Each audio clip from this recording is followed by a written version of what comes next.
Inna lillahi wa inna ilaihi raji'un. Ma'aikatar tsaro ta tabbatar da cewa babu tsaro a Najeriya, inda ake ta kai hari, ‘yan bindiga suke ta yin abin da suka ga dama, kuma sojoji suna nan ba wani babban hari da aka yi wa wa'innan ‘yan bindiga, inda ma'aikatar tsaro ta tabbatar da cewa babu wani cikakken tsaro a Najeriya.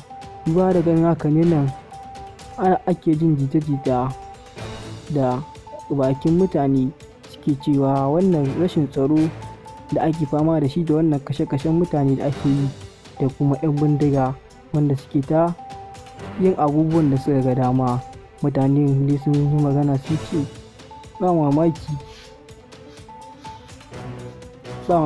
da sa hannun gwamnati da sa hannun shugabannin ƙasar nan namu ake ta abin da aka ga dama da mu. Masu saurari muna roƙonka idan wannan ne zuwanka na farko wannan tasha ta mu mai albarka, dole ka danna ma subscribing da gami da danna alamar ƙararrawar sanarwa, ta haka ne da musu sabon bidiyo YouTube za su sanar da ku da zarar mun ɗora.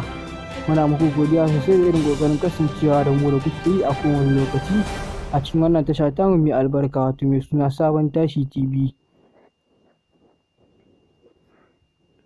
To ba ma'aikatar tsaro inda ta ƙara tabbatarwa ga babu tsaro a Najeriya, duba da ganin wannan hari, wannan 'yan bindiga, wannan mutane da suka yi ta azabtar da su babu ƙaƙƙautawa. Yau ana yaƙi a Zamfara, gobe ana yaƙi a Katsina. Duba da ganin wannan gari yadda ake ta fata kai yaƙi, yau ana yaƙi a nan, gobe ana yaƙi a nan. Masu saurare mun gode muku da irin ƙoƙarin kasancewa da mu da kuke yi a kowane lokaci. A nan za mu kawo muku ƙarshen wannan bidiyo namu. Mun gode.